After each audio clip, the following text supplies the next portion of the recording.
Lorde is no stranger to reinvention. Each era of her career has been marked by a bold departure from the last.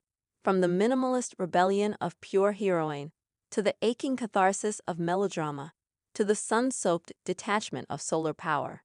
But nothing quite prepared her for the creative detour she took while crafting her upcoming album Virgin. And even more surprising was who showed up to give her an unexpected cosign.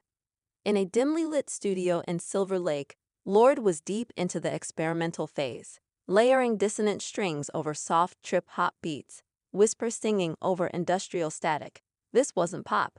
This wasn't even art pop. It was, as she puts it, me peeling myself open, without worrying if anyone would want to look inside. She was in her element, stubbornly refusing to make crowd pleasers until a knock on the studio door changed everything. Enter Tyler, the creator. I thought it was a prank, Lorde later recounted. There's no way he would just wander into my session.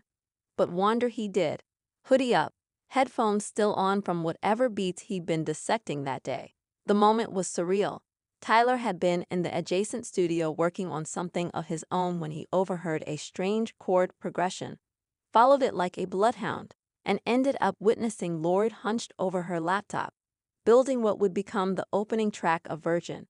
He stood there for like a minute, she said. Didn't say a word, just listened, and then he said, "This is weird as hell. I love it." It was the last thing Lorde expected. Validation from one of music's most genre-defying architects, someone who has spent the past decade reinventing what it means to be a rapper, a producer, a storyteller. Tyler didn't offer notes or suggestions. He just told her to keep going. He said, "Don't let them get to you. Finish the weird thing." "That's up with me," she smiled.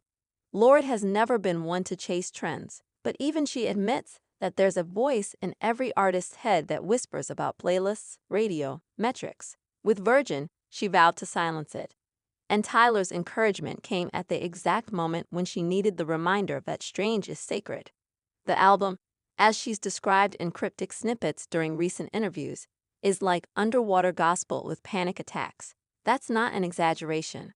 Early leaks from closed-door listening sessions describe tracks that feel like eulogies wrapped in lullabies, with lyrics that oscillate between spiritual yearning and existential dread. Think Gregorian chants layered with breakbeats. Think Fiona Apple on an ayahuasca trip. Think Lorde, cracked wide open, unafraid. The title Virgin isn't about purity, not in the traditional sense. It's about beginning again. It's about stripping herself of the expectations and baggage and making music like she did when she was 14, from no one, for nothing, just because. That word, she says, felt clean and jarring and uncomfortable, which is exactly how this album felt to make. There's no Max Martin, no Jack Antonoff. In fact, the credits on Virgin are a labyrinth of lesser-known experimental producers, ambient sound sculptors, and poets. One track samples a Catholic mass from the 1960s.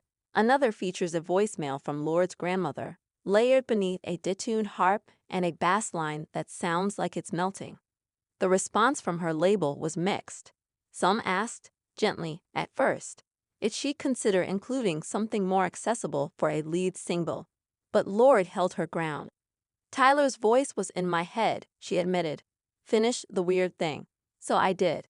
And while the album doesn't drop for another few months, the rollout is already defying convention. No social media teasers, no lead single.